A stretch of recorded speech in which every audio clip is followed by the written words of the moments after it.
It's good that we've started when we have. Let me explain why I became interested in this issue of ecologies of cultural production, and why I'm so pleased to be here chairing the preliminary findings of this research project. As some of you will know, but most won't, I spent 4 years directing UK Arts and Humanities Research Council project on the value of culture. We produced a big report in 2016 on understanding the value of arts and culture. A report which came out in 2016, and I am pleased to say that my very first public airing of that report in a lecture was for the annual humanities lecture here at Trinity, because I did for about 9 years chair the board for this fantastic institute in this remarkable building, and that was really a great experience for me. During that time, while I was doing the work on the Cultural Value Project and leading that work, I had conversations with John O'Hagan, sitting here, and John, I think, is a fine cultural economist who is playing a key role in this project. He is the silent voice of this particular set of presentations, but I know that he's essentially involved and is speaking in Copenhagen later this week about the project. The reason why I find the issue of ecologies of cultural production such an important one is that we have a great tendency in talking about the arts to divide the subsidised arts from the commercial arts. And that happens, I think, as much in Ireland as in the UK, because it's subsidy that the sector is trying to defend and enhance, so it talks about the importance of the subsidised sector. Yet we know there's a real ecology at play. If you don't talk about that ecology, you end up making the case for public funding of the arts, as it has been for the last decade in the UK, in terms of its economic impact. When we know not only that economic impact methodologies are extremely poor, and no serious economist would give them a lot of credibility, but also it's not what the arts exist for. There are other ways of having economic impact, if that's what you're actually looking for. Not to say that the arts don't have economic impact, but that's not the reason why we support them. There are so many more dimensions to the benefits that public funding of art and culture produces. And one of those, I think, is the role of the subsidised arts as part of an ecology of the arts as a whole. An ecology that embraces not just the publicly funded, but the commercial, and indeed, I would argue strongly, the amateur as well. All of that is a world of the arts in which there's a constant movement between them. As part of my Cultural Value project, we commissioned a report from John Holden on the ecology of cultural production. And that's a really useful report based on interviews with 30 or 40 key players. But I don't think it moves forward as much as we need in terms of developing data on how these relationships work, and which this piece of work is one part of that. We need far more to understand the ecology of the arts, not least to stop seeing, as I said, subsidised arts as separate, which makes them a cost, not an investment. And we need to be able to talk about it as an investment. It's an ecology, above all, is about flows between the subsidised and the commercial. Just to headline that, I mean, there's a flow of ideas between subsidised and commercial, and I'm not saying that this is a one-way linear flow. I think that it's genuinely an ecology which can move backwards and forwards. There's a flow of ideas. Subsidised sector is indeed where risk can be taken and ideas developed, because if it's commercially unsuccessful, as a result of being artistically unsuccessful, it's not that it doesn't matter, but it means that there is a public subsidy to help carry that. So flow of ideas, particularly from the subsidised sector to the commercial sector. There's a flow of finance. Subsidised successes from the subsidised sector often go into commercial theatre and film, and there's then a financial flow back in to the subsidised sector as a result of that. And there are flows of talent within this ecology. We heard about that before. I always like remembering what Stephen Frear said when he got the Best Director Award in the 2006 Oscars for the Queen, where he said in his acceptance speech, he waved his hands towards where the leading actors from Queen were sitting in the audience, and he said all of the lead performers in Queen have, within the last 5 years, been active in the subsidised theatre. They've all been at the National Theatre in one production or another. He said they would not be the talented film actors they are today, and they'd not had the National Theatre. And I think clearly he was making a political statement that he felt needed making, but I think it's a really important one to realise that skills and development and the development of skills in acting, in directing, in production, in lighting, design, sound. We heard before we don't think enough about the production dimensions. All of those, for all of those, the subsidised theatre, the subsidised arts, in this case subsidised theatre and film, plays an incredibly important part in the way in which commercial theatre and film can succeed. And these, as I said, are not simply linear flows, they're part of a genuine ecology. And this piece of research that we're here to talk about, and talk about today, is therefore potentially hugely valuable because it sinks a shaft into one bit of the structure, one bit of the ecology, and tries to look at the data, what the data tells us about the ecology of cultural production in screen and theatre, and in one dimension of that, which is the talent dimension, which is obviously a critical element, and tells us something about the way careers are built and function within that ecology. I think its real importance emerges when it's set within this wider understanding of the cultural ecology, which is why I've spelled it out, because for those who aren't thinking about these issues, this might seem like a precise, interesting piece of work on careers. Actually, for me, it's more important than just a piece of work on careers. It's about how this ecology functions and looking at one part of it. So that, by way of introduction, I think is a positioning of me here, and also a positioning of why I think this work is so important. I'm going to hand over to Ruth Barton, who's going to set the scene, before Denis then presents the preliminary findings of the research. Ruth. Thank you, Jeff, very much indeed. And I would like to say we're very, very lucky to have Jeff give us advice on this project at its inception. And actually, I think the title came from you, Jeff. Didn't come from me. No wonder I thought it was so important. Yeah, it was an excellent title. It's an excellent title. First of all, before I kick off, I'd like to just a few words of thanks. In particular, I'd like to thank Creative Ireland. We couldn't have done this without funding from Creative Ireland. It was crucial to this project, it was really important to us, and that they recognised that this was something to develop, an idea to develop. Denis and I are here, but John O'Hagan is here, and we couldn't have done it without him either. He's been very good about keeping us in line, and when in doubt, he gives us whiskey, and that's also been very important. I'd also like to thank the Trinity Long Room Hub for hosting this. As Jeff said, and Jeff was chair of the board for many years, and I was involved in the hub for the last 3 years. It is a fantastic building. It's a fantastic space, and I think it's the Arts and Humanities Research Institute for Trinity. And it does speak to, I think, some, at least, acknowledgement of the importance of arts and humanities within a university, and we can often feel a little bit under pressure from the people in the lab coats. So I think it's very important to have this new flagship building that's about to celebrate its 10th birthday in the middle of Trinity, not at the back end of somewhere where nobody can find us. But also I'd like to thank the Hub for helping us put together this funding proposal and helping us stage this event.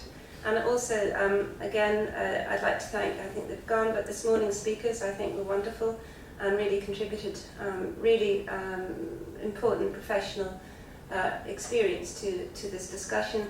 And I'd like to thank Phil and Jeff as well for chairing the 2 sessions. And I'd particularly like to thank Katrina for stepping in actually at short notice and giving a fantastic talk in the previous session.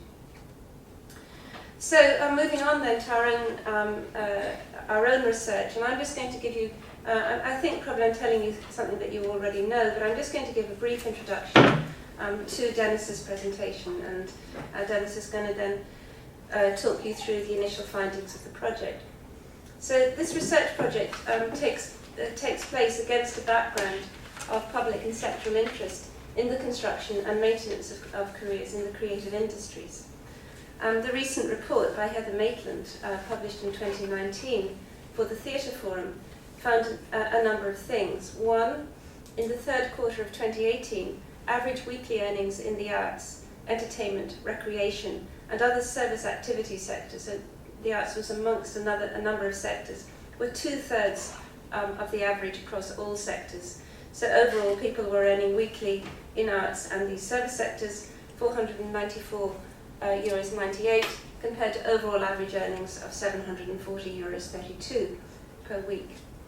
She also found that there was less work available. On average, people working in the arts, recreation, and these other service activities sectors worked 28.9 paid hours each week compared to 32.7 hours across other sectors. She also found that 1/3 of artists and creative practitioners earned less than the national minimum wage, which I think is shocking. And she also found that 4/5 of jobs in the performing arts are what she defined as precarious, which is something we've been looking at. And finally, that 74% of performing arts and creative practitioners rely on other sources of income, which is something we're going to be looking at later. So this report elicited some considerable public debate and added to a public debate on the consequences of deciding to pursue a career in the arts.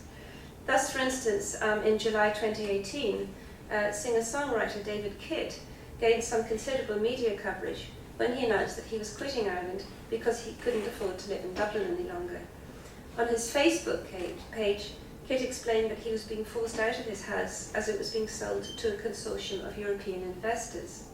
Kidd posted this as what he wrote: "It'll be sold or rented, no doubt, to someone working for Amazon on a base salary of 70k, while the people who make this city what it is are forced out to the suburbs or to a city where they can afford a reasonable quality of life and where their level of income doesn't make them feel like a complete failure."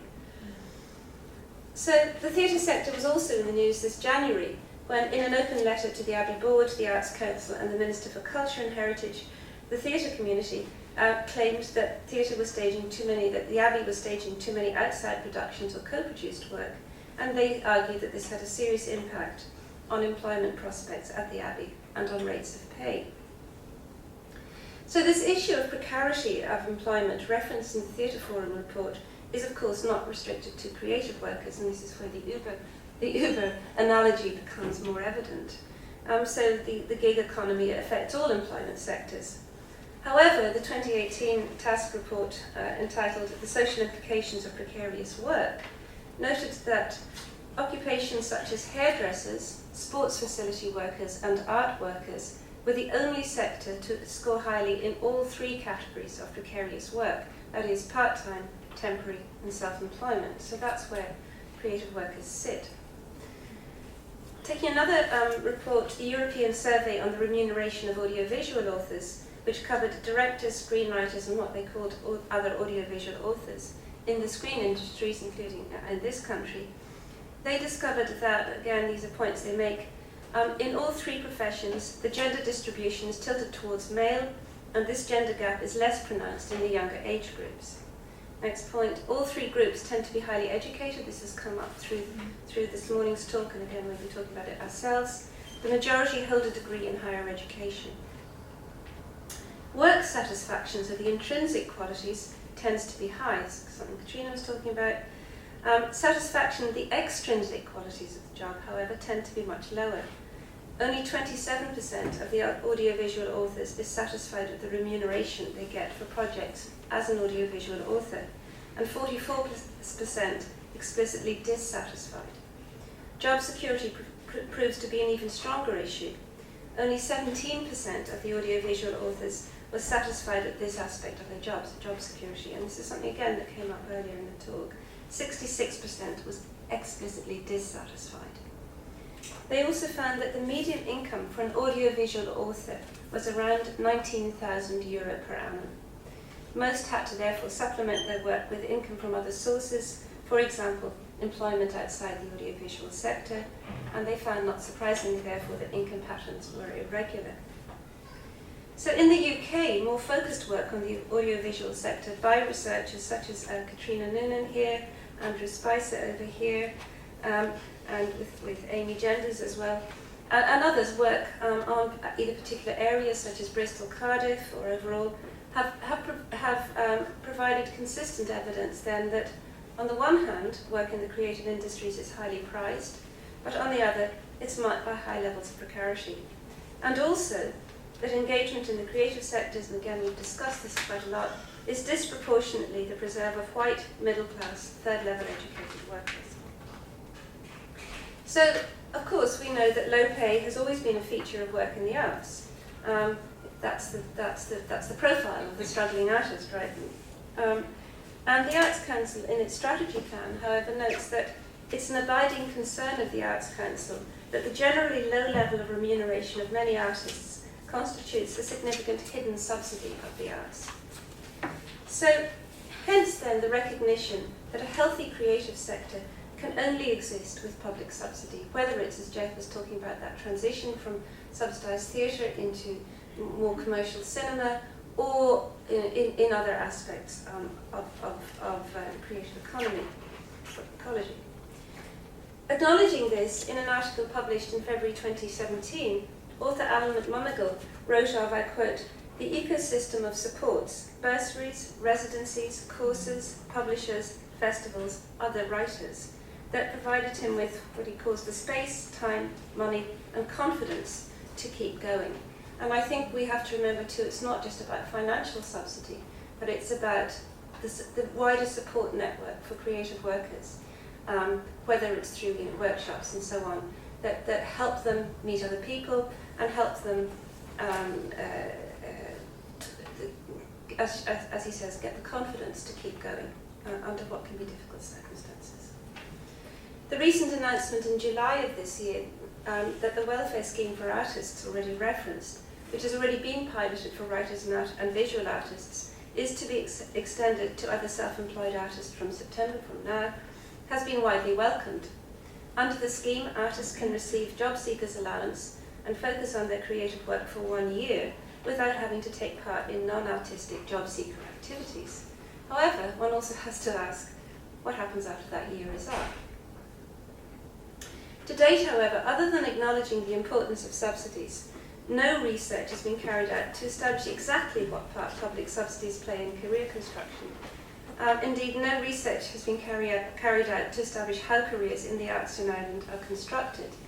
So at this point I'm going to hand over to Denis, who is going to illustrate some of our initial findings. Now, so I assume you can have the slides up there. Yeah.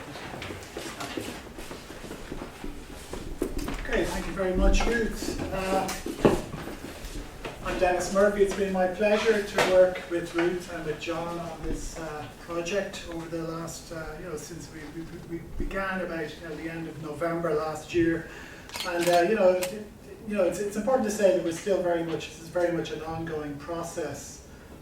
This workshop is a very important part of it. And we're very interested in your observations and feedback as a result. I'd also like to thank, apart from the people thanked already, Conor Murray, who is an undergraduate here from the theatre side of things, who helped us with some of the research. And thanks indeed to the many individuals, some of whom are here, who helped us with gaining access to the industry. It's very important, and not always as easy as it sometimes might appear for the academic world to gain access to the industry. So we were helped very, very much by some individuals who will remain nameless because just the nature of the anonymity of the project. And thanks also to the many theatre makers and filmmakers who contributed to the survey and were very generous with their recollections and their time and their general cooperation. So just to give you a little outline of what we'll be covering over the next 25 minutes or so, we're going to pick out 5 or 6 research questions underlying the preliminary findings. We'll talk a little bit about the sampling method and how we conducted the survey. Then we'll talk about some of these preliminary findings, which will obviously be the major focus. And finally, opening up for some discussion. And like I say, we'd be very interested in your feedback. And again, reiterating that these are preliminary results, which will be greatly expanded upon as we continue the analysis towards creating this final report towards the end of the year. And a lot of that analysis still has to be done, obviously. So our research began, I suppose, with the general question, how do people build creative careers? How do they enter the industry, and once there, how do they progress within it? So to begin to answer this, we decided to study the careers of prominent people from screen and stage. And I say prominent in quotes because it's quite a difficult thing to define in some ways. But we decided to look at things like the following among prominent creative workers. What education and training choices do prominent workers make? What is the role of subsidy in building their careers? What is the role of geographic location, where we live, where we work, what effect does that have? We also looked at career mobility, and there was some discussion about this earlier, the extent to which workers can move between various sectors of the entertainment industry, as Jeff mentioned in relation to the Queen, and the theatre actors working in film, etc. Thus increasing employment opportunities, visibility, and success, obviously. We also look at the importance of income from other sources in helping people build sustainable careers, if necessary. And finally, the extent of personal connections or networks and how they are seen to matter for career success. Defining success, of course, very tricky proposition, but for the purposes of this survey and our focus on prominent careers, we define prominence in terms of peer acceptance through industry awards. So in order to do this, we built a sample of creative workers who had either won a major Irish film or theatre award, an Irish film or television drama or theatre award, or else had been nominated for a major UK or US award, dating back to the mid-1990s or so. So the awards we considered were the Irish Times Theatre Awards, the IFTA Irish Film and Television Awards, and obviously then Oscar, BAFTA, Olivier, and Tony Awards. Not all occupations were considered. I mean, we would love to have had a broader scope, but for the purposes of building something that we could actually do properly, or hopefully properly, we decided to concentrate on actors, writers, and directors for this phase of the research. So these kind of above the line categories, I suppose. We had some long arguments about whether we should extend that or not, and we hope to do so in a later phase of the research. Nevertheless, the selection process I described in terms of looking at these winners and nominees produced generated a list of 206 individuals who had been nominated or awarded. So 206 individual names, and all of these individuals were approached either directly if we had contact information or there was generally available contact information for these people, or else in the majority of cases indirectly through their agents, through professional associations, trade unions, whatever, various ways of getting to our sample. The response rate to these interview requests was 82, so 82 of the 206, which is a rate of about 40%. We consider this to be a very acceptable rate.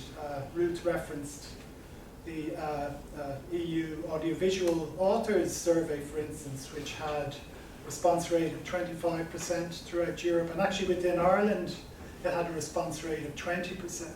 So to get a 40% response rate was terrific, I think, and again, we're very grateful to the organisations and individuals who helped us generate that response.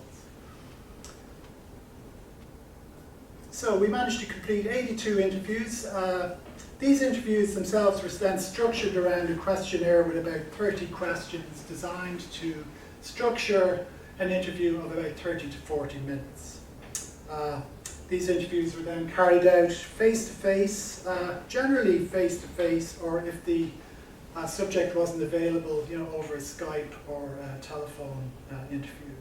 And these face-to-face interviews were generally conducted in a very informal setting, in a coffee shop or restaurant, and it was a pretty positive experience. I think most people enjoyed the process of talking about their careers and engaging with some of these questions.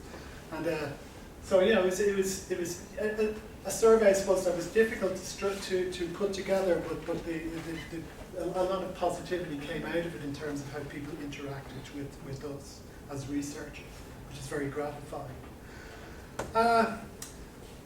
Before we discuss the findings, just a few notes about this general group of 206 film and theatre makers and the subgroup of 82 then that we surveyed. This total group comprised about 119 people from the film and television drama sectors and 117 theatre people, so almost a 50-50 split between the two sectors. And for the purposes of our research, we're saying two sectors. We're not really distinguishing between film and television drama as individual industries. So great is the overlap in practical terms, in practice, at least among the occupational groups that we surveyed. So the survey group, however, the 82 subset of that is a little bit more theatre concentrated. It's 54% theatre versus 48% film, television, drama. So theatre people were a little bit more willing to talk to us than their film and television drama counterparts. But generally, a fairly reflective split, I think. We also captured a slightly smaller proportion of those working in all three sectors. So, 8 of our 82, it's about 10% of the survey group versus about 15% of the overall 206. Just a quick word on gender. The nature of our sample, which is essentially externally selected by these award systems that we're looking at, means that any gender bias in those award systems themselves, it tends to carry through to our sample. And as we see, it produced a total group that's about 60% male.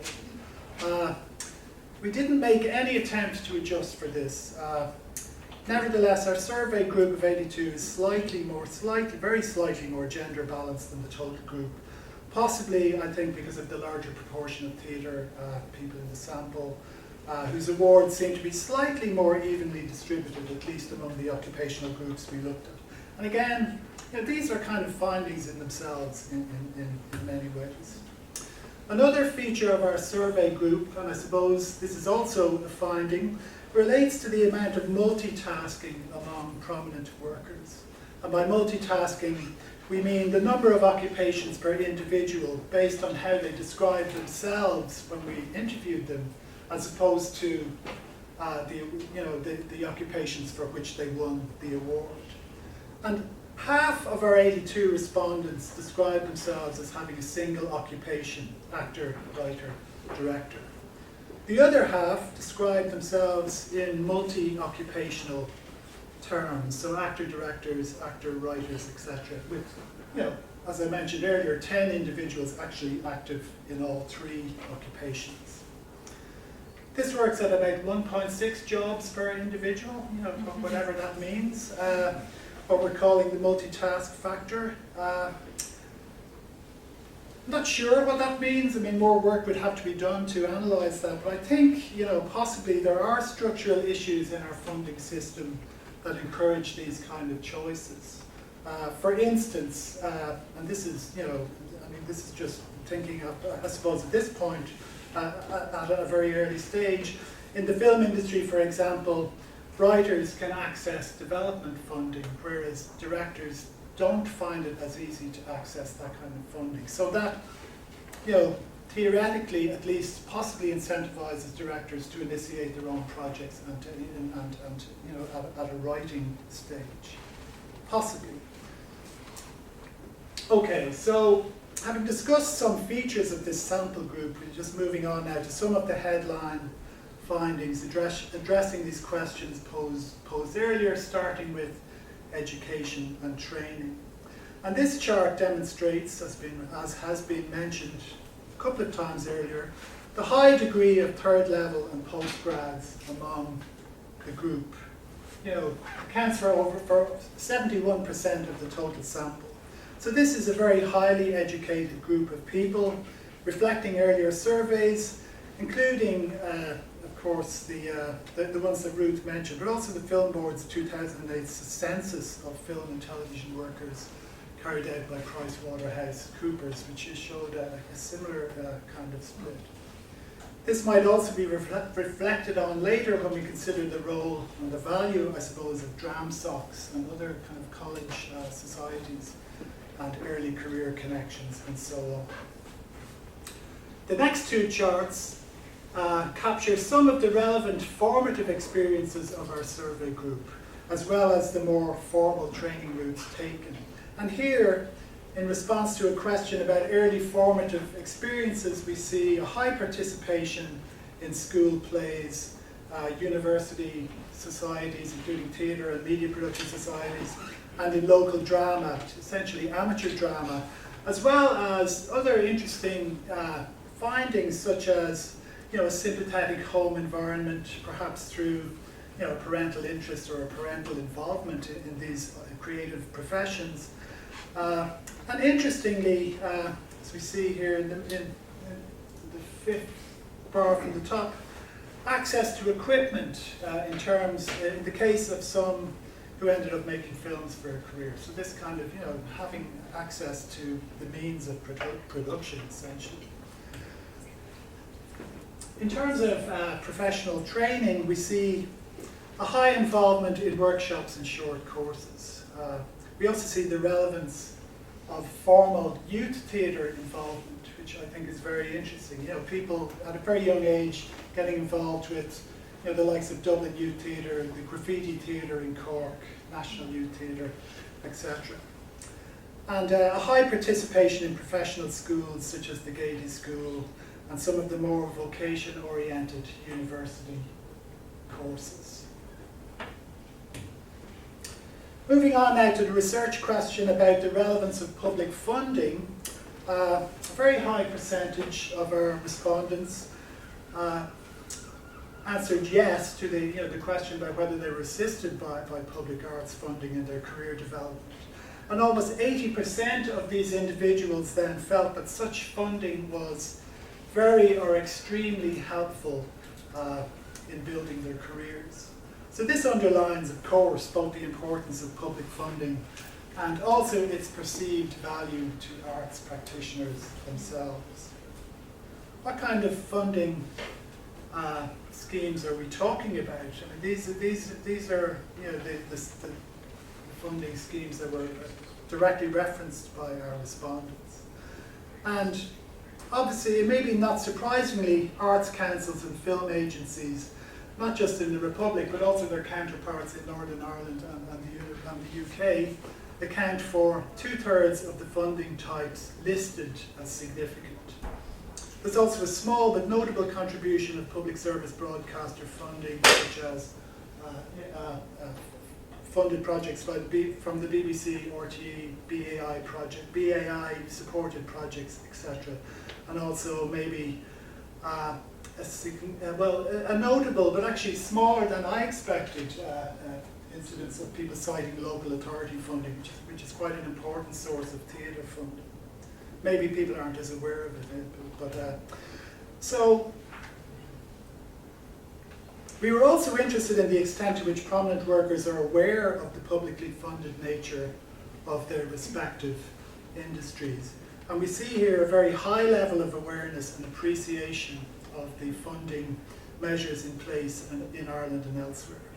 Both direct grants, but also the more subtle measures such as tax credits, income tax exemptions, and tax incentivized corporate funding of theatre, Section 41, etc. So a very high appreciation of this, and also, people obviously aware of the importance of this to the industries in which they work. Moving on to the geography question, and this kind of relates to Ruth's anecdote about the David Kitt situation. We simply asked respondents the location of their principal residence or residences.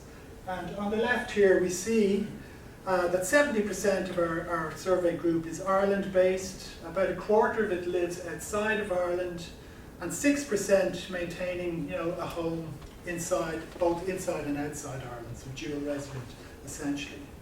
In terms of city or county location, we see a very striking concentration in Dublin and London, which together accounts for about 73% of the locations cited by our respondents. So noting this geographic clustering in Dublin and London, which of course are epicentres for theatre and film work in Ireland and the UK, we can see that 73% of respondents therefore live very close to where they work. And also that they consider this matters very much for their professional success. Very clear finding here, I think, that despite these cities, Dublin and London, being expensive places to live, our respondents seem to feel that it's worth living here or there for work access and other reasons. And we probed some of those other readings, which maybe we won't talk about this morning, but in the later analysis. And now addressing the question of career mobility, which has come up a little bit, starting with the role of theatre work, we found that prominent creative workers obviously have parallel film, television, drama and theatre careers, but most of them commence these careers in the theatre sector. 72%, as we see from the bottom bar in this chart, 72% of our respondents commencing their career in theatre. Only those whose primary sector, based on the award they won, is film or television, this is the top line in the chart, answered mostly no to this question. Did your career start in theatre? So overall, theatre is a very important launch pad for careers, no question about that. We asked respondents to estimate the amount of time that they spend working in each sector, and this was the result, with about 42% average time spent working in theatre, and about the same combined average of 42 spent working in theatre, spent working in film and television drama. And again, noting that this distinction between film and television drama is not one that our respondents are observing, as these industries have largely converged with the focus on high quality, high-end, high-budget TV drama, etc., since the mid-1990s, essentially. How does this look when we break it down by the worker's primary sector, so the sector in which he or she won their award? So both subgroups here show a high degree of mobility between these work sectors. I think it's clear, though, that our theatre worker group, this is the chart on the right, those who are in our sample by virtue of winning a theatre award, are theatre specialists, spending almost twice as much of their time working in theatre as opposed to film and television combined. But this specialisation is even more marked among the other group, as you can see here. With prominent film and television drama people also specialising in their primary industry.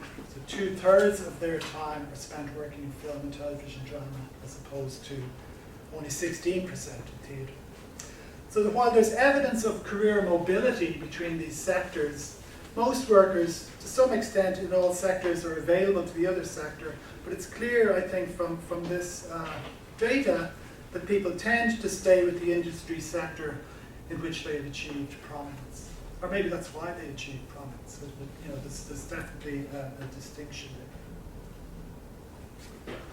When we ask the question, is theatre experience important for work in film and television drama, about 64% of our sample felt that it was in some way important. So a large proportion of respondents feel their theatre work is important, not just on its own terms, but also in terms of providing a basis for working in other sectors.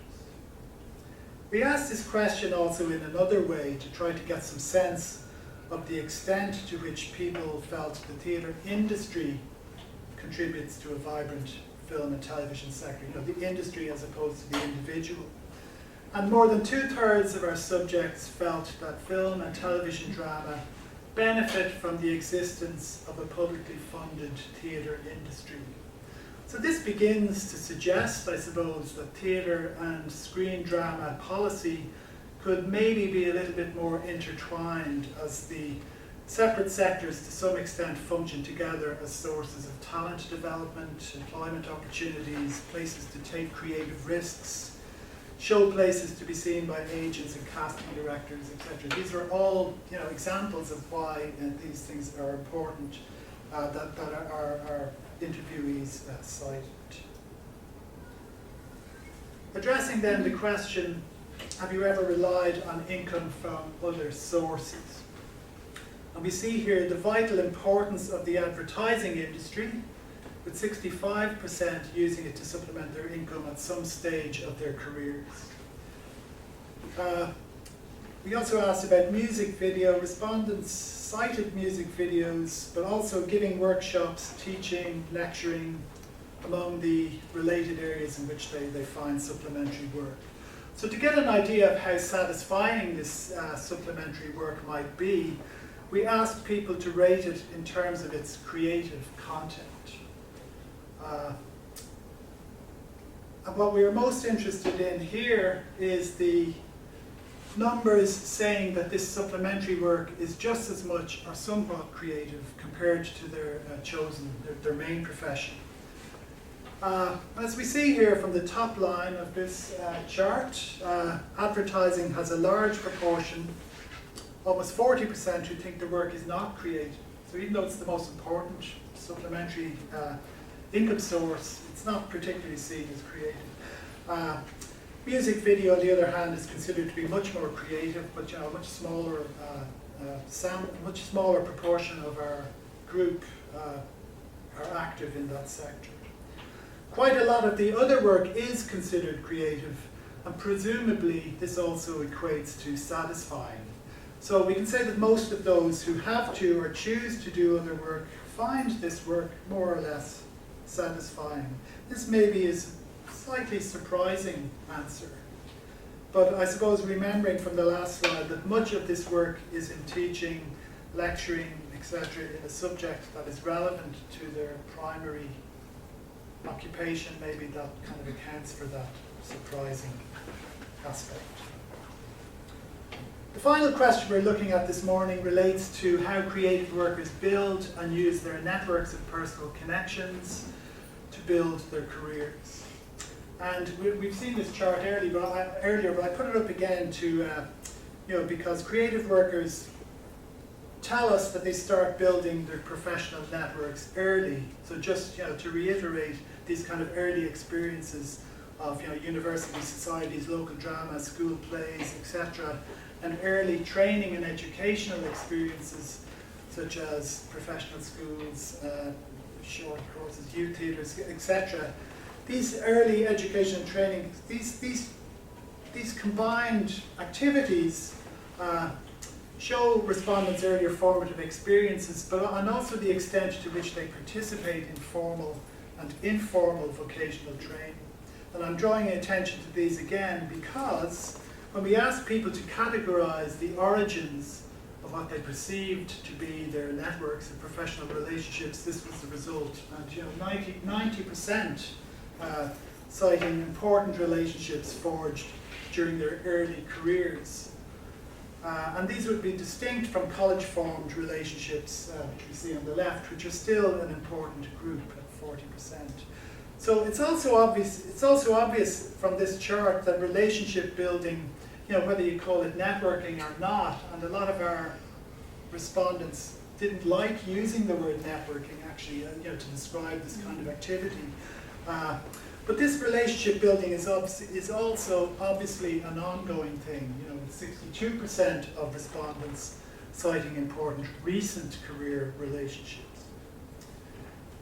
what does all this mean for policy? I think, there's been some discussion of this already this morning, but I think we're seeing this, a clear picture here of early career contacts being crucial.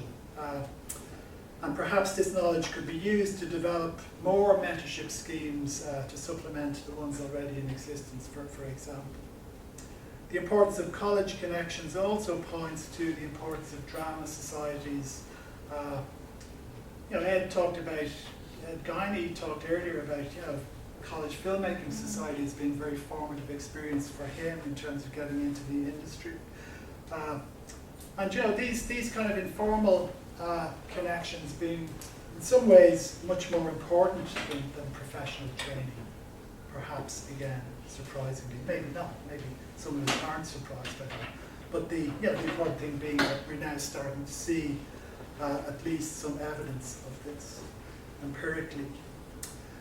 So having looked at the origins of these networks, how helpful are they and how? And we can see from the chart on the left here that 72% of respondents say their network helped either greatly or very much in building their careers.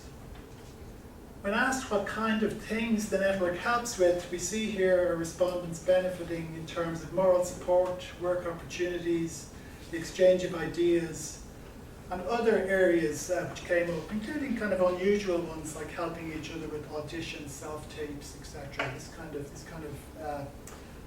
kind of came up repeatedly, actually, especially among the actors we spoke to. This, just the technological experience needed to create a good audition self-tape. This is a skill set that the actor doesn't necessarily have, from their own vocational training. And then finally, we asked for some anecdotal examples of the crossover from professional to the personal. And 85% of those interviewed described close personal relationships derived from working relationships, including marriage, partnerships often involving starting a family together, a lot of best friendships, very close personal relationships, and a lot of social ritual relations, for instance, such as becoming best man, bridesmaid, godparent, etc. To a certain extent, this may be common in all professions. We don't know. I mean, it depends on how much research is done, but this does give us some idea of the extent in the film and theatre professions. Gives us some idea of how invested, I suppose, creative workers can be in the relationships forged in Irish film, television, and theatre environments. So that concludes those kind of headline findings, and like I say, we hope to delve in much greater detail into these findings, especially breaking those out by occupation or by sector. So to what extent is this more common in theatre than in film, television drama, for instance, those kind of questions. So I think we then move on to a final discussion of these results. So thank you very much.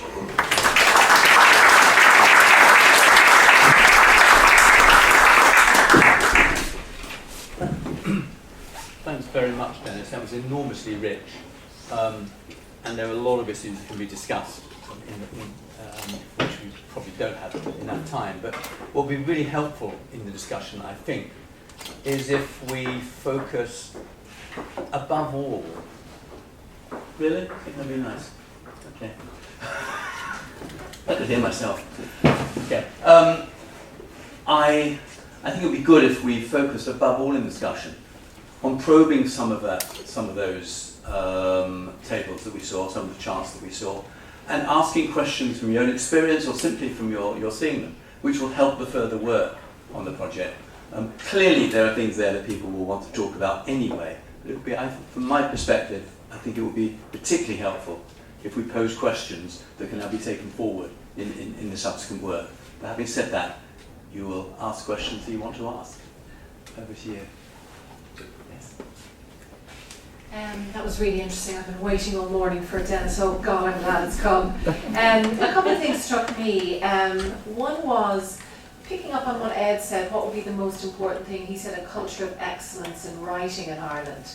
And then you've got Anne Clark going, Jesus, there's €1 billion with Screen Skills Ireland, and the Arts Council have a lot less resources. The obvious kind of question for me is, if we're talking about improving the quality of writing or actor training, then the obvious thing to say is, well, why does Screen Skills Ireland not cooperate with the Arts Council and our publicly funded broadcaster when we think about that culture of writing, from screenwriting to poetry to playwriting? It's brilliant Lachlan is in the room, maybe he wants to share this with his students, but it's obvious to me it's those kind of linkages that we're seeing it in the careers, but we're not seeing it in the skills development between all these sort of arguably national agencies. And this is just a comment rather than a question, because we've just announced a major partnership with Youth Theatre Ireland. And I was saying to Annie that we hear back from young people that we've surveyed that youth theatre is a way that those migrant communities, those new Irish, feel it's a way in. And yet we're facing real challenges getting the Department of Children to see that as valuable. But this shows us that youth theatre is a really important way of getting into the sector. So that's very reassuring. It might be an argument for us to go back to the Minister for Children and go, please think again. Yeah, thank you. And you know, I mean, the evidence for youth theatre is quite interesting. It's not so, I mean, obviously doing this kind of research, you come with, you know, a certain set of hypotheses, and you jog people's memories, and to some extent, you know, I mean, I think the involvement with youth theatre was quite extensive, but also something I think that the subjects themselves, the people we interviewed, wouldn't necessarily have thought a lot about in terms of, you know, their subsequent development. And, you know, that, I mean, the process of interviewing was very interesting for that kind of reason, just as a kind of almost an anthropological kind of point of view, just you know, the extent to which people start to probe their own, you know, creative development and start to think about this formative experience themselves, I suppose. But I mean, the question about writing it's a huge question. I mean, it's, you know, I suppose, you know, when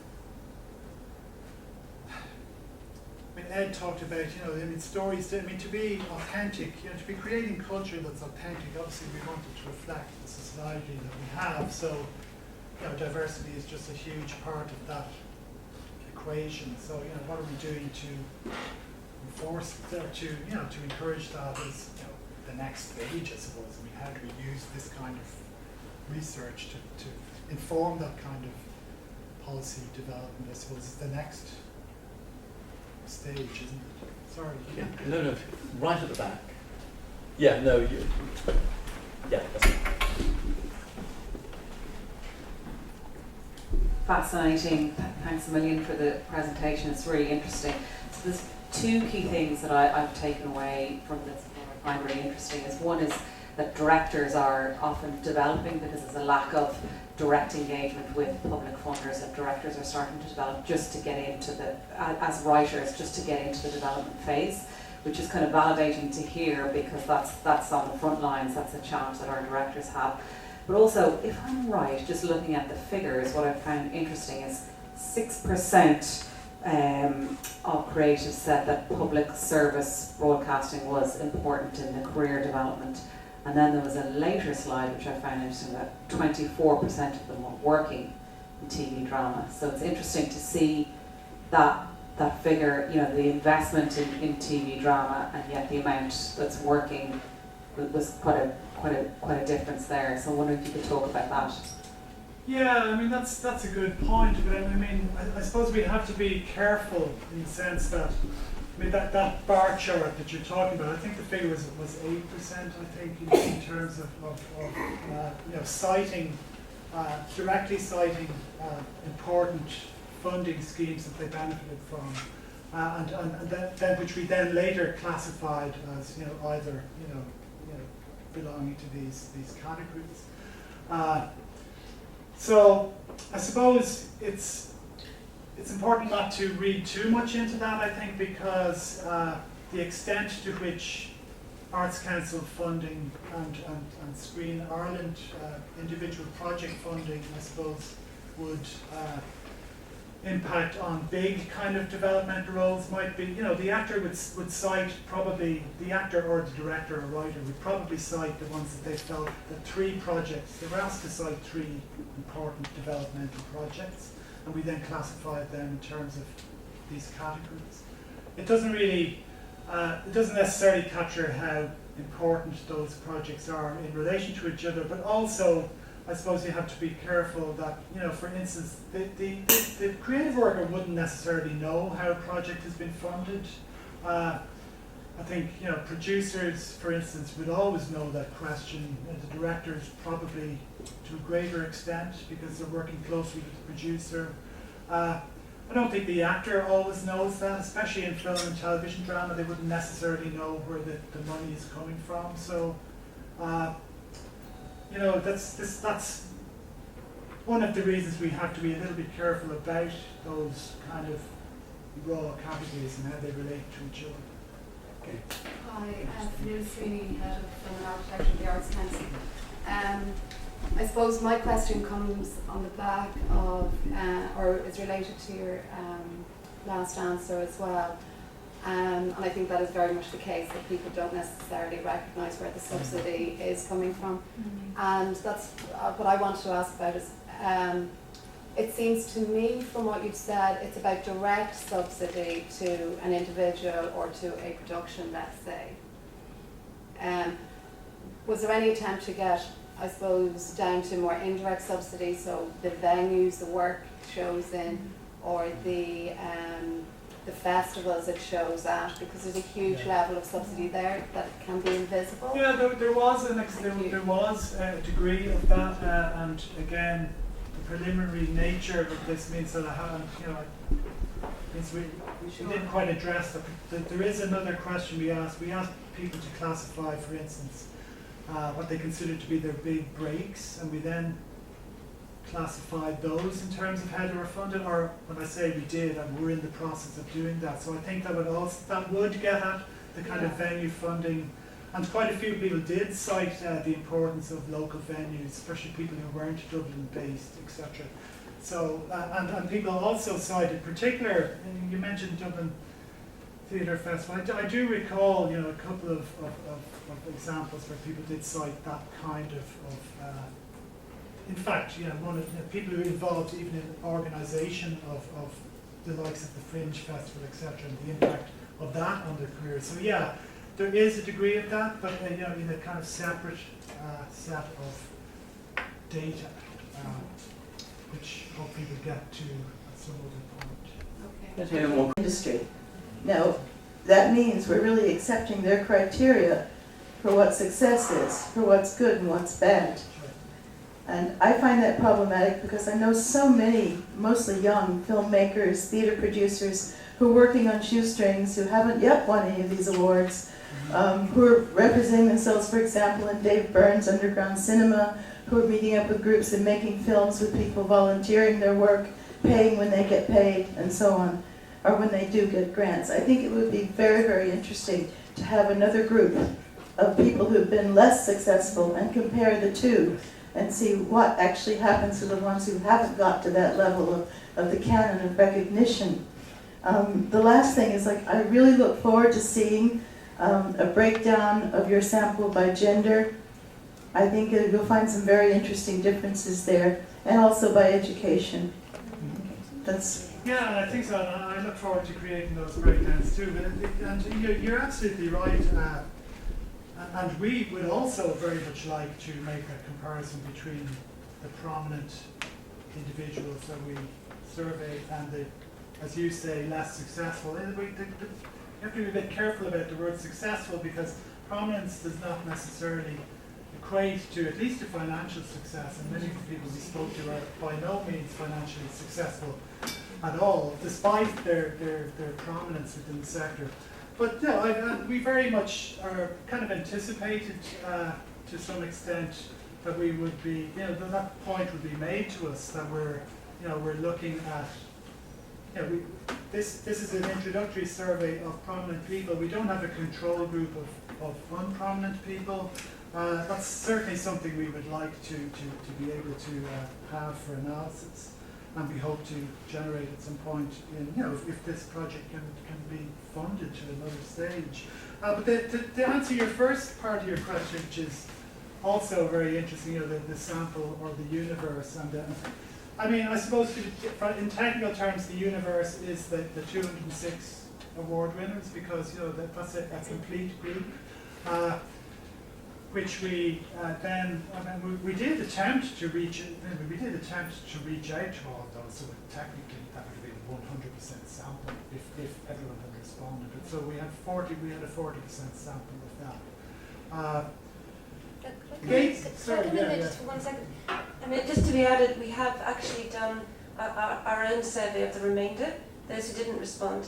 So this is where Connor, our student whom we hired, comes in, and we went through internet interviews and so on with all the remainder of the people, and we've constructed an additional set of statistics for them.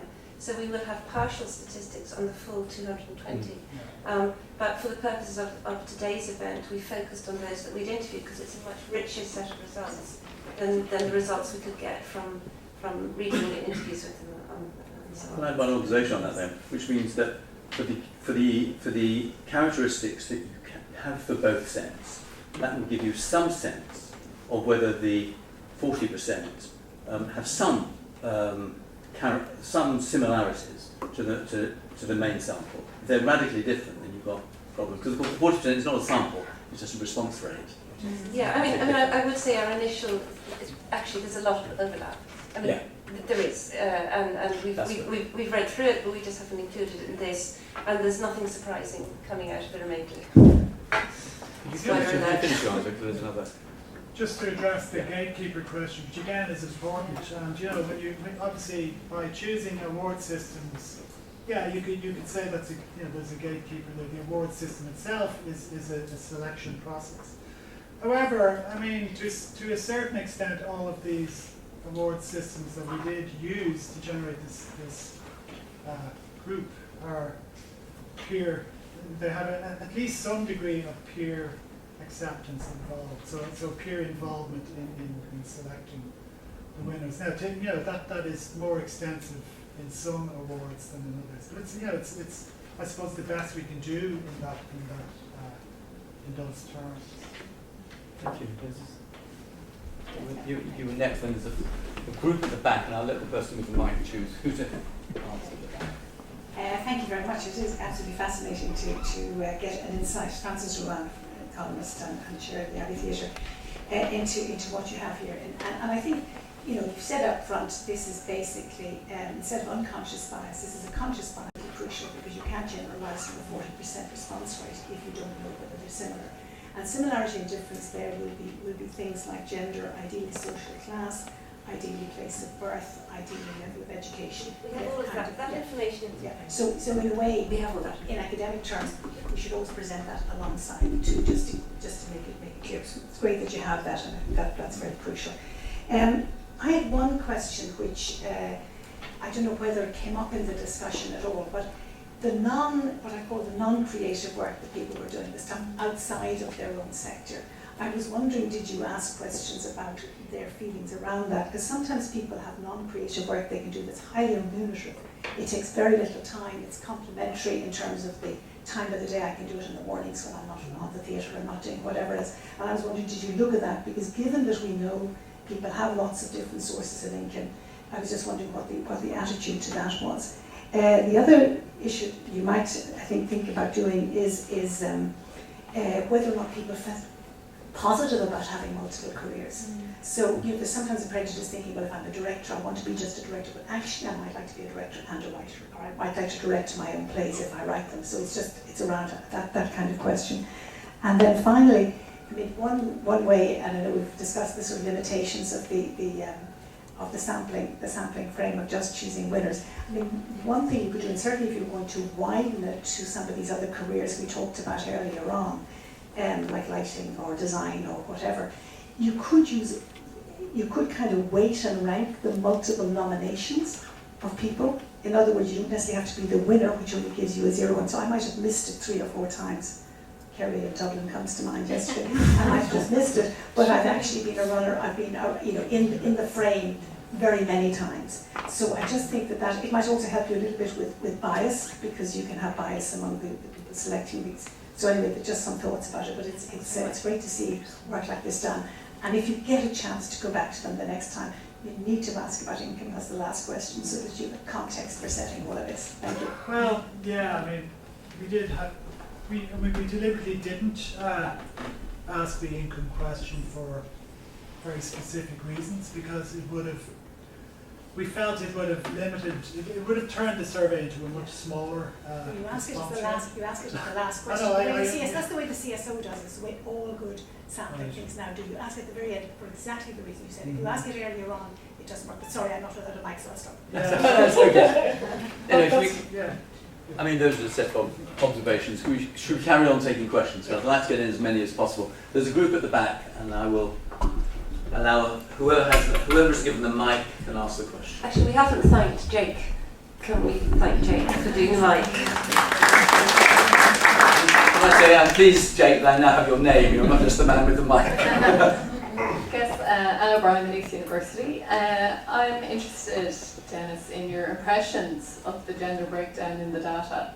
You know, having done all the interviews, what would you say would be the key kind of dividing issues between men and women in the respondents? And how much diversity was there in the population, do you feel, in terms of things like social class as well, or ethnicity?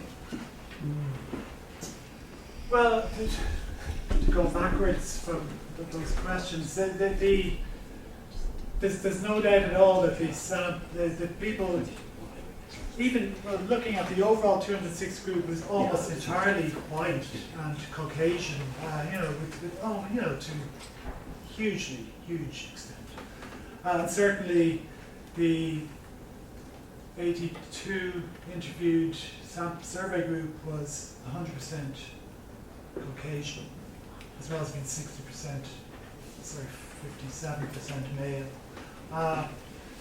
Don't really have a sense of class. We didn't try to capture that at any point, either in terms of asking people directly or doing our own indirect assessment of that. Again, we're kind of trying to look at other aspects, I suppose. But the question about gender, in terms of how I think you're asking how I would think it breaks down among the groups, or what my sense of how people felt about that, or what some of the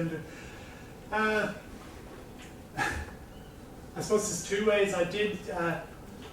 This is anecdotal, because I haven't made any attempt to quantify this, but there was certainly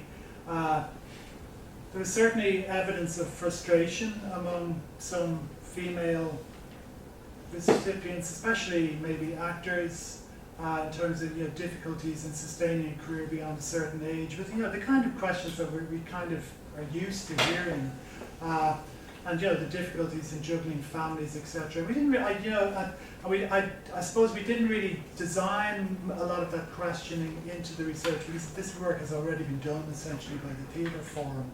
So we were, anxious to kind of, I suppose, complement that rather than trying to reproduce it. Could I add a footnote just to that, if you don't mind me cutting across it? I think that if we were to do a different survey, which was what we want to do, and this is a call for funding as well, if we would take a younger, quote unquote less prominent, quote unquote less successful group, I think we would find a different balance altogether, and one would hope we would find a balance that included non-Caucasian and possibly even different entry patterns into it. I don't know, because I wouldn't. But I think one of the things you do have to remember, this is probably an older age group, a more established age group, whose careers started in a different island.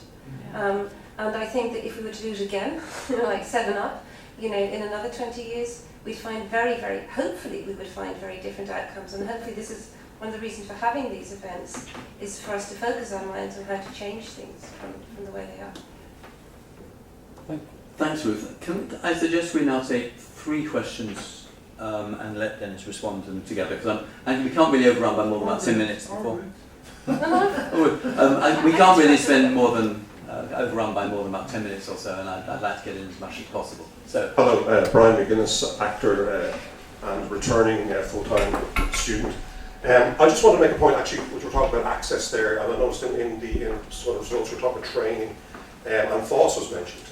And I entered the profession, both theatre and film, in the 90s and mid-90s, when there was a plethora of community employment schemes, which were done away with. And there was a great access point for people, and particularly, we say, film-based for filmmakers. It was a great resource for training, for networking, and for access to equipment. And of course, film-based has been closed down. And community employment schemes just seem to be frowned upon. I mean, I've been talking to people, there are very few left, but they were those that are still in existence, that they are finding the department impeding applicants from actually getting onto them. And perhaps if in some way they could be regenerated, brought back again, they're a great resource, because there are plenty of third level courses. There's no end to the amount of courses that you can go. But actually getting practical training, that was such a great resource. I just wanted to make that point about film-based in particular. Somebody else? There was another one. No. Yeah, next. Thank you, Rowena Neville. To Tanya's point earlier about youth drama, an observation on the business side, I have occasionally had conversations with people in business about the success of interns and their observation that young people who've done speech and drama in their youth are well able to hold their own and speak up and form opinions if as interns and go on to good work. I wanted to ask about the numbers of people who have done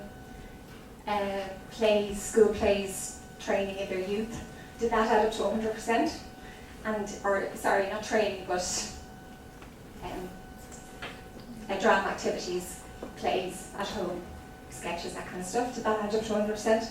And similarly on the training, pre-work, not on the job, did 100% do training? Can I just add to that, because Ruth is going to be far too polite to say it, but we do have Screen Ireland and the Arts Council represented, and I suppose if I could make a plea for Denis and Ruth's work, we want other agencies with skin in the game to continue this research, so I wouldn't want anybody to leave this room without realising that Creative Ireland is thrilled to support it. Like lots of things, we wanted to lean in first, but the obvious people to co-sponsor further work by Denis is the Arts Council and Screen Ireland. Thank you, Tanya. I think the final question over here, please.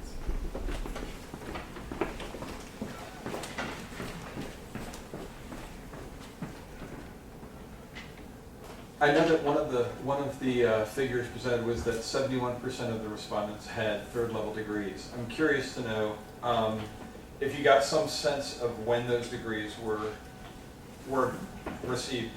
Did they come straight out of second level and go on to third? Did they work in the industry for a few years and then decide, after struggling to make a living, I should go and get a master's? I asked for two reasons. The first being, it would be important to know if trained professionals in the industry are then going into the classroom and bringing some practical skills into the classroom. And also, is that an area that's worth looking at some funding if it improves the talent pool to maybe find some way of offering scholarships and things to lighting directors from theater or editors from the film industry who want to go on and get a master's, that might improve their viability and basically improve the Irish industry. Okay, you've got 3 observations and questions. Yeah. Relatively brief. Yes, a very interesting question. So to start with, Brian's mentioned film-based and other resource centres. Yes, this did come up on numerous occasions. Many, certainly, I don't remember what the percentage is, but it's up there on the chart. I'll check later. But certainly, community employment schemes and film-based specifically was mentioned by a few people, and also kind of other kind of non-publicly funded resource centres, such as the Actors Centre, for instance, in the 1980s, which was funded by, I think, by the trade unions actually. So these kind of organisations, you're right, they have disappeared in many cases, and I think that's certainly something that, it is a finding that we can draw attention to. These are things that were cited as important that no longer exist, and therefore, what do we do about that?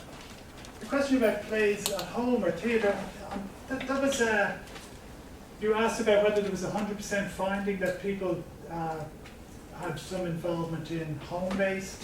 Or just when they were children.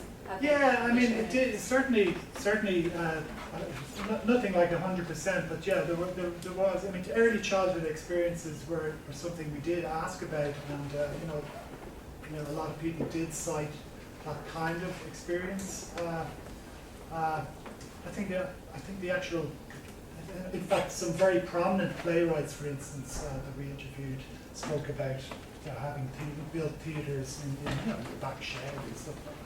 So it was something we looked at, and we will have a figure on that kind of early childhood informal experience. In terms of the degrees,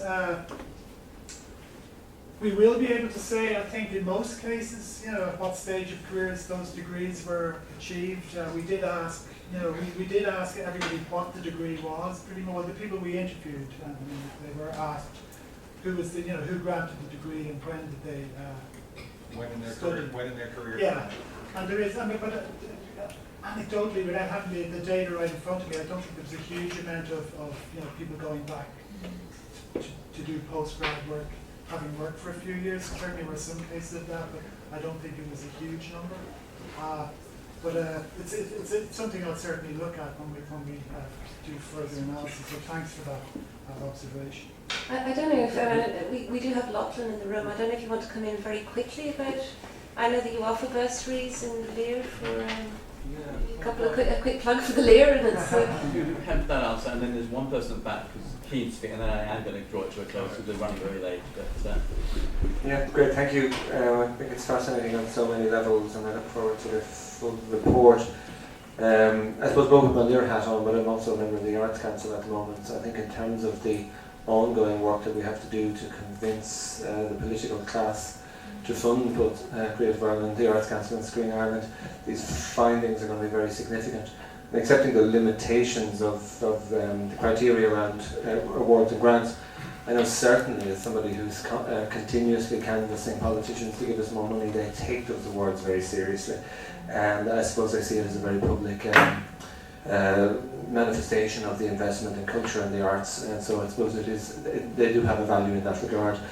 I think it's fascinating from a generational point of view. I think the industry, I've worked most of my professional life in theatre, but now I suppose train people for theatre, film and TV, and I think both theatre and particularly I suppose film and TV production here now are changing radically and have professionalised to a huge extent recently. So I think the generational differences will be very interesting when we get into the detail in terms of how people access careers, but also how they use networks and what value, I suppose the increased access, as somebody said earlier, to third level training and university education, etc., and how that's playing out for people individually in terms of access. Access and diversity is a huge issue for us in the Lear. Now we're 8 years old. If you think, I suppose we see it as extremely important to reflect society back at itself. And society is changing a lot quicker than the applications that we're getting from students. So for example, on the acting programme, we receive over 300 applicants per year. Last year, only 3 of them were Irish-based people who weren't Caucasian. So you have like a 1% sample there, and we've only 16 places to offer. So I suppose we've now moved into a situation where we realise we need to get out and get into schools, and particularly into transition years, and start working with transition year students to open up their understanding of the creative careers and educational opportunities, to try and actually positively influence kind of access routes and a more diverse application pool. Maybe that's useful. and finally, at the back. James Hickey, former CEO of the Screen Ireland. Just 2 things very briefly. First of all, while I think the survey is wonderful and it produces really, very, very interesting results. The one category that might be added to the list of people assessed would be the producer. They were in at the beginning and they got crossed out. Because the producer not only obviously is a very important creative category in its own right, but it also is the employer of the other categories, and therefore has a role of double, if not treble importance in terms of where actually the whole creative source starts. Because ultimately, particularly in film and TV drama, without a producer, it just doesn't happen. And I think in theatre, increasingly, that may be the situation as well, too, in terms of what's happening. Secondly, just a brief shout out and thank you to the man at the back for mentioning Filmbase. That is something which I think is really, really one of those things which is a great, great loss to the sector. It should be mentioned that the Galway Film Centre is still there and is actually now being funded by Screen Ireland rather than the Arts Council in terms of core funding, and I think that's a development which I would, in my capacity as now a former CEO, be seeing as really important to try and encourage Screen Ireland with the support of more government funding, and that is really the point at this stage, because the Arts Council at one stage was spending €500,000 on Filmbase, Galway Film Centre, Cork Film Centre and Young Irish Filmmakers, and that was an enormous amount of money, and for Screen Ireland to substitute that would be very significant funding diversion which would need to be looked at. But I think that Filmbase, and I would echo everybody's view, that Filmbase was a really important part of it. And when I was talking to Ed Guy earlier, and thank you incidentally for the panel this morning as well too, it's worth mentioning that 2 of the 3 panellists are producers, and that the importance of that role is really important. But when I was talking to Ed, he did mention specifically again that we wanted to mention Filmbase or something replacing Filmbase as something which would be really important going into the future. I keep trying to close, but I think Philip wants Sorry, a quick word. Yeah. Sorry, James, just on Filmbase, I can't say any more other than to say that Filmbase was the architect of its own demise, as many people in the room will know. The Arts Council is funding an organisation called Artists Experimental Moving Image, which is AME, to support film artists to make and exhibit their work and to provide them with advice and information as they do so. The film centres, I think, were a product of their time. They were largely for renting out equipment through the 80s and 90s when the filmmakers could not get access to equipment. So they needed to evolve. Some evolved better than others, but the Arts Council's focus is, as always, on the film artist, and we are supporting the film artist. So just to finish off on that. Thank you. Okay, thanks very much. John O'Hagan, who is the third party to this research, actually would like a final word. Or nearly final word, because of course the final word is with me. Thank you, Jeff. I know I was introduced as a silent partner, but I wanted to say a few things. Following up on what Tanya said, the different arts I worked with, the relationship between central government and local government arts, there wasn't a connection there, but Tanya is absolutely right. And but another funding source potentially down the line is the Irish Research Council or to joint funding. So I'm sure Ruth will be following that up. To me, this is what the workshop is all about. There have been some really good questions and feedback, so thank you everybody for that. Ruth has driven the project from the very beginning. I was roped in to bring some special skills to the debate, and thank you very much, Ruth. But I think we were extremely lucky to get Denis. He not only is an outstanding researcher, he knows the film industry inside out, and is with some other members of his family continue to for intimate connection into the film and theatre world. So I wouldn't like to go by without thanking him most sincerely. It's been an absolute pleasure to work with it, and Ruth as well.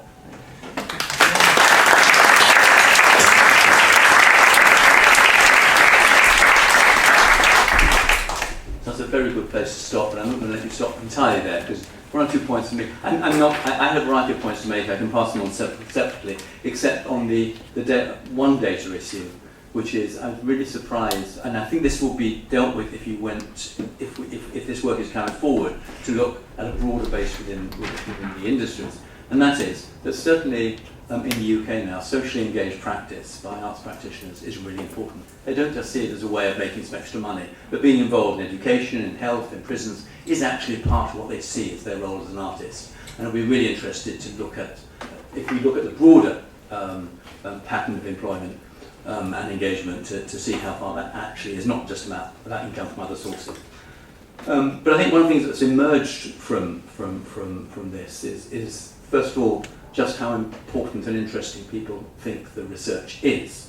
And whatever critical questions were made about the way in which the research, in a sense the sample has some limitations for what it can tell us about the industry as a whole, it has shown very clearly the enormous amount of interest in the results of this research and the potential for taking it further.